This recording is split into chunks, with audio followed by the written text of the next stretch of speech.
আজ আমি আপনাদের সামনে পেশোয়ারি কড়াই চিকেনের রেসিপি তুলে ধরতে চলেছি। এই রেসিপিটা আমি আমার নিজের মতো করে আপনাদের সামনে তুলে ধরার চেষ্টা করেছি। আসুন দেখে নেওয়া যাক আমার আজকের রেসিপি পেশোয়ারি কড়াই চিকেন। পেশোয়ারি কড়াই চিকেন বানাবার জন্য এখানে আমি একটা আয়রন কড়াই ব্যবহার করছি। এই রেসিপিটার জন্য আয়রন কড়াই হলে বেশি ভালো হয়। কড়াইয়ের মধ্যে দিয়ে দেবো বেশ অনেকটা পরিমাণে সাদা তেল।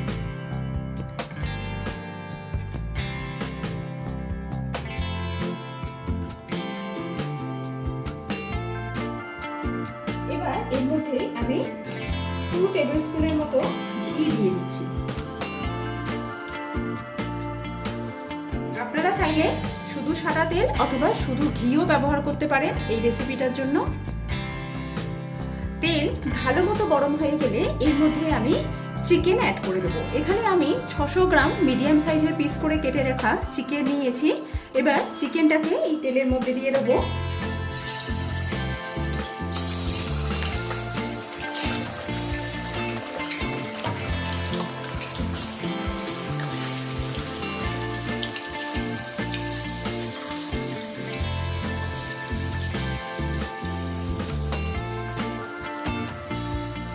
চিকেনটা দেবার পর এতে আমি পরিমাণ মতো নুন দিয়ে দিচ্ছি।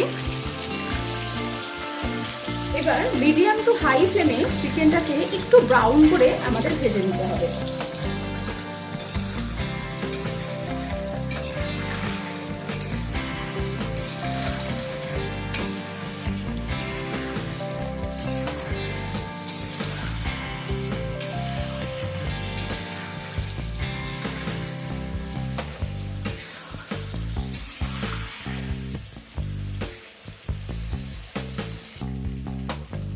চিকেনের গায়ে হালকা ব্রাউন কালার ধরতে শুরু করেছে। ঠিক এই সময় আমি এতে যে তেলটা দিয়েছিলাম, অনেকটাই পরিমাণ তেল দিয়েছি। এতটা পরিমাণ তেল আমাদের রান্না করতে লাগবে না। তো বাড়তি তেলটা আমি এইভাবে একটা চামচের সাহায্যে আলাদা করে তুলে নিচ্ছি।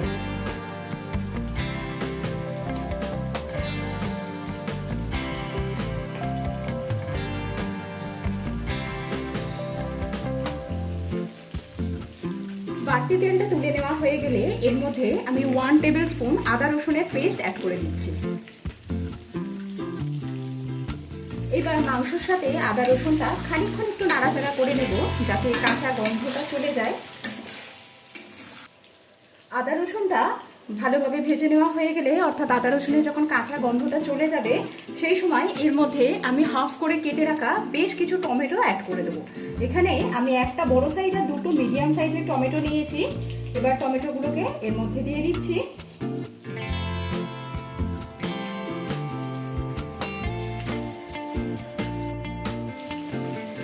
টমেটোগুলো দেবার পর এটাকে আমি কভার করে দিচ্ছি যাতে টমেটোগুলো খুব ভালোভাবে গলে যায়।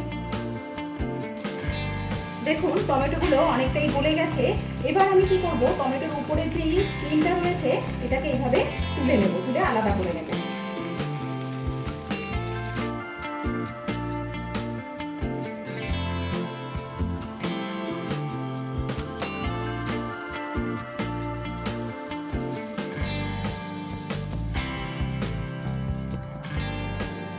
টমেটোর স্কিনগুলো আলাদা করা হয়ে গেলে এবার টমেটোটাকে ভালোভাবে খুন্তির সাহায্যে এইভাবে গেঁথে গেঁথে গলিয়ে দেব।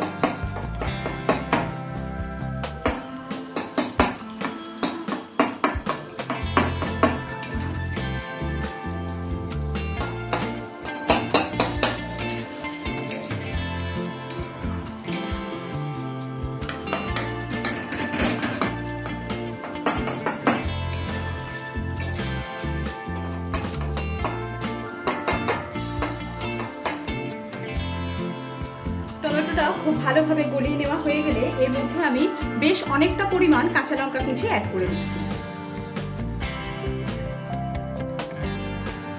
এবার আমি এর মধ্যে প্রায় হাফ টিস্পুনের মতো গোলমরিচের গুঁড়ো অ্যাড করে দিলাম। দিয়ে দিচ্ছি 1 teaspoon Kashmiri red chilli powder, এটা শুধুমাত্র কালারের জন্য। এবার এতে হাফ টিস্পুন জিরে গুঁড়ো অ্যাড করে দিচ্ছি।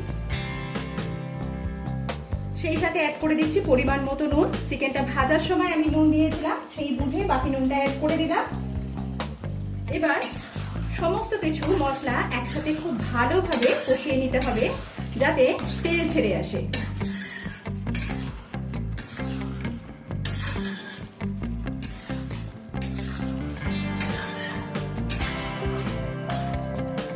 আমি এখানে কাশ্মীরি রেড চিলি পাউডারটা অ্যাড করলাম, আপনারা না চাইলে নাও ব্যবহার করতে পারে। এটা দিলাম শুধুমাত্র একটা সুন্দর কালারের জন্য। এবার এটাকে চাপা দিয়ে আমি মিডিয়াম ফ্লেমে চিকেনটাকে ভালো করে কষে নেব। মাঝে মাঝে ঢাকনা খুলে একবার করে নেড়ে দেবো যাতে সুন্দরভাবে চিকেনটা কষা হয়ে যায়।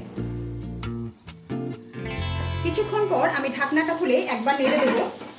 এইভাবে চাপা দিয়ে কষলে কি হবে, চিকেনটা কিন্তু ভালোভাবে সেদ্ধ হয়ে যাবে। এই চিকেনটা রান্না করতে আর আমরা জলের ব্যবহার করব না, আর এতে যা মশলা পড়ার সেটা কিন্তু দেওয়া হয়ে গেছে, আর কোনো মশলা এতে পড়বে না।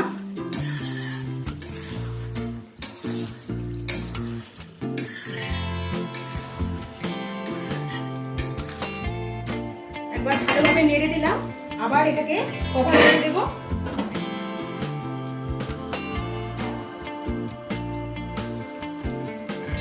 প্রায় 12 মিনিট সময় নিয়ে আমি চাপা দিয়ে মাংসটাকে লো ফ্লেমে ভালোভাবে কুক করে নিয়েছি। মাংস কিন্তু প্রপারলি সেদ্ধ হয়ে গেছে। নামাবার 2 মিনিট আগে এতে আমি বেশ কিছু জুলিয়ান করে কেটে রাখা আদা কুচি অ্যাড করে দিচ্ছি, সেই সাথে ধনেপাতা কুচি এর মধ্যে দিয়ে দিলাম। এবার লো ফ্লেমেই আমি আরো চাপা দিয়ে আরো 2 মিনিটের মতো এটাকে রান্না করে নেব। 2 মিনিট পরে আমি গ্যাসের ফ্লেমটাকে অফ করে দিলাম। তৈরি হয়ে গেছে আমার আজকের রেসিপি পেশোয়ারি কড়াই চিকেন। তৈরি হয়ে গেছে আমার আজকের রেসিপি পেশোয়ারি কড়াই চিকেন। রেসিপিটা ভালো লাগলে অবশ্যই আপনারা লাইক, শেয়ার আর কমেন্ট করতে ভুলবেন না। এখনও যদি এই চ্যানেলটি সাবস্ক্রাইব করে না থাকেন তো প্লিজ বন্ধুরা আমার চ্যানেলটি সাবস্ক্রাইব করে আমার পাশে থাকবেন।